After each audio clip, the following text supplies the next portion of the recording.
अस्सलाम वालेकुम नाज़रीन, welcome back to another episode of गौर फ़िक्र। और आज हम लोग बात करने जा रहे हैं द ब्लैक मिलिशिया के बारे में। Now you might be thinking कि यार ये ब्लैक मिलिशिया क्या है। यू सी, मैं एक आर्टिकल पढ़ रहा था अटलांटिक के ऊपर, जो कि एक ग्रुप के बारे में था, जो कि एक आर्म्ड ग्रुप है and it's composed entirely of African Americans, of course, and their aim is to establish a nation within the USA. अभी बहुत ही फ़नी बात है, बिकॉज़ अगर आप यही बात सेम टू सेम इंडिया के अंदर कर देंगे तो आपको जेल में डाल दिया जाएगा, लेकिन यूएस के अंदर इसी बात के ऊपर एक पूरा मूवमेंट कायम हुआ है। एंड दैट्स फेयरली टू से because of the different socio political dynamics जो इंडिया के अंदर रही हैं हमेशा से, और जो कि यूएस के अंदर रही हैं। प्लस यूएस के अंदर इस वक्त एक फेवरेबल टाइम भी है to have a militia centred around your identity, specially if you belong to the minority. That's not to say कि अगर आप माइनॉरिटी हैं तो आप बुरे ही होंगे और आप हमेशा अपनी प्रिविलेजेस का फ़ायदा ही उठा रहे होंगे। Of course as a minority you may have to fight even for the most basics of rights. लेकिन मैं जब इसके बारे में पढ़ रहा था तो मुझे ये पता लगा कि there leader is somebody known as grand master J. Yes, that's exactly his name.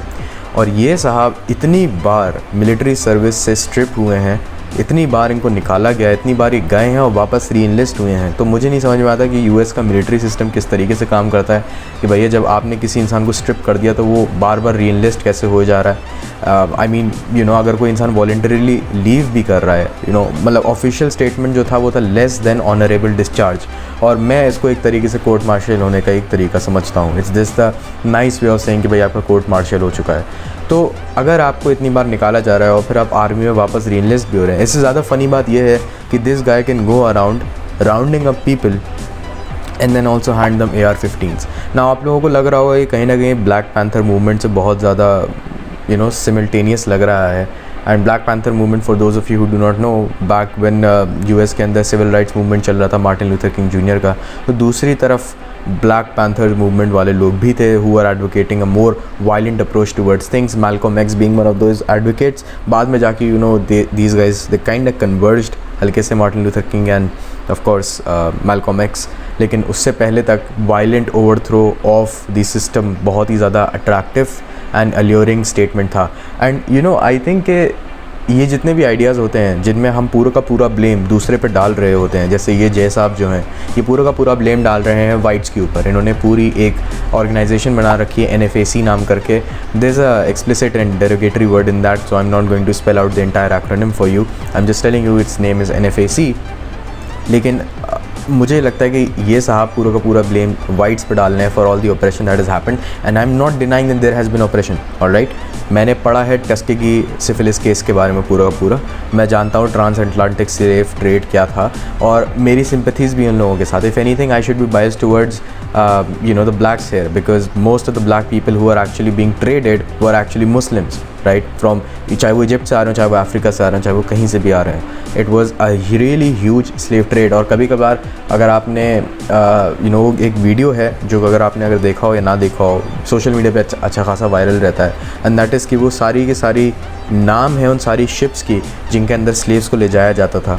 तो अगर आप एक बार वो देखेंगे ना, वो पूरे नाम, वो लिस्ट, वो इतनी लंबी लिस्ट है यार, उसको देखने के बाद ना यू स्टार्ट टू थिंक कि ये जितने भी हम लोग आइडियाज़ देते हैं ना कि भाई पब्लिक प्रॉपर्टी डैमेज नहीं होनी चाहिए और ये नहीं होना चाहिए, आप you start to feel as if all of it is justified, all of it is justified. There is nothing that modern day Britain or modern day US can ever do to atone for their sins. There is nothing. But when we start believing in something like that, then we do not give them a way out. जब आपको कभी किसी area से किसी जानवर को भगाना होता है तो there is a technique known as the 3 corner technique. That is कि आप 3 कॉर्नर से उस पर अटैक करते हैं और चौथे से वो भागता है, राइट। तो आप एक कॉर्नर हमेशा खुला छोड़ते हैं, and the principle behind it is कि अगर आपने चारों की तरफ से उसे घेर लिया तो instead of reforming he will grow into the identity that you have imposed upon the person. तो अगर आप सबको ये बोलने लग जाएंगे भाई तुम सफ़ेद हो और इस वजह से तुम रेसिस्ट हो, he will actually start growing into it if you do not give him a way to atone for their sins. And that is why मुझे शशि थरूर का जो आइडिया था कि Britain should pay £1 as a way of atoning their sins, because उसकी monetary value तो कभी आ नहीं सकती जो उन्होंने इंडिया के साथ किया है। तो मोरल एक रिस्पॉन्सिबिलिटी ही ले ले ब्रिटेन, वही बहुत बड़ी बात हो जाएगी। Although I am pretty sure the UK is never going to do that. It's just beyond them. That is too moral for them, इतना वो मोरल कभी होंगे नहीं। खैर हम लोग बहुत ज़्यादा डाइग्रेस कर रहे हैं। Let us come back to the black militia topic.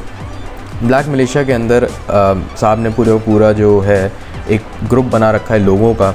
All of them are of course African Americans. Usually they do have bad experiences with people from other race, and they are all armed, completely armed with AR-15s. They are all trained in practical combat techniques, और ये इस वजह से क्योंकि जय साहब जो खुद थे वो आर्मी के अंदर रहे हैं, मैं आपको पहले ही बता चुका हूँ। उसके साथ साथ इन्होंने उन लोगों को इस बात के लिए भी ट्रेन कर रखा है कि भाई जो मैं कहूँगा वो तुम मानोगे, चाहे वो कुछ भी हो जाए। दैट मीन्स अगर सामने राइट हो रहा है और मैं कह रहा हूँ कि तुम लोग यहीं खड़े रहोगे किसी भी प्रोटेस्ट के अंदर, तो तुम लोग खड़े रहोगे, it does not matter.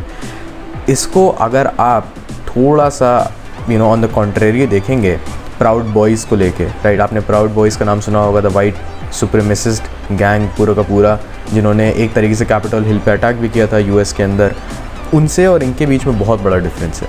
Yes, they do carry AR-15s openly, but on the other hand इस ग्रुप का एक भी कहीं पे भी कैजुअलिटी ऐसी नहीं है कि इन लोगों ने कुछ इनिशिएट कर दिया हो।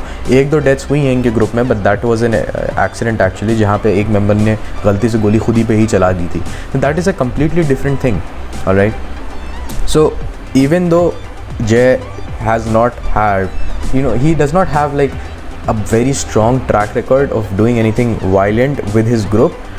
That does not mean that his own personal life is very good. उनकी खुद की पर्सनल लाइफ बहुत ज़्यादा मसलेदार रही है कि उसके अंदर मसले ही मसले रहे हैं। और उसके बाद उनका जो पूरा ग्रुप है, it holds him as a messiah, it holds him as a prophet, like जय का खुद ये कहना है कि whatever I have predicted has come to be true. Alright, and that is why I predict that we will be able to carve out a nation entirely for black people. And मुझे बहुत ही ज़्यादा interesting लगा ये dichotomy देख के कि जैसे ब्लैक पैंथर मूवमेंट और क्या कहते हैं ये मूवमेंट पूरा का पूरा अलग था, क्या कहते हैं, क्या नाम है इसका, सिविल राइट्स मूवमेंट, राइट। उसी तरीके से आपका ये BLM movement, black lives matter वाला मूवमेंट, और जय का जो मूवमेंट है ये NFAC मूवमेंट जो पूरा का पूरा है, ये भी बहुत ज़्यादा अलग है। बिकॉज NFAC वाले practically do not like the BLM guys and the whites in general, because उनका मानना है कि भाई BLM वाले बस झंडे फहराने आते हैं, बस चैंट्स करने आए हैं, स्लोगन्स मारने आते हैं, and that's all they do. It does not achieve anything on practical grounds.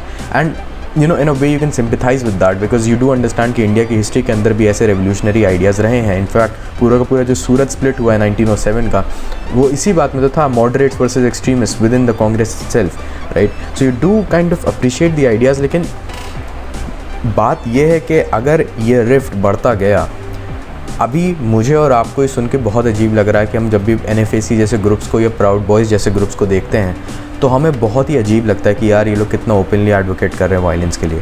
लेकिन if we stop bridging this gap, if we actively stop bridging this gap, अगर BLM वाले fail to bring up considerable amount of criticism for what happened to George Floyd and also potential solutions for what happened to George Floyd and how to prevent that, backed up by proper data, backed up by proper arguments, and then they are also willing to engage in dialogue, because just because you are black or just because you're not black does not mean that you agree or disagree with BLM. Alright, NFAC wale is just an example. They are also blacks but they disagree with BLM. BLM wale cannot play the moral card here कि भाई हम काले हैं इस वजह से हमारी बात मानो. It does not work like that. Alright, so they have to come up with a plan. Otherwise ये militia groups और ज़्यादा बढ़ते जाएंगे and this will be the status quo in the coming years. That's all for this one guys. I hope to see you in another video. Take care.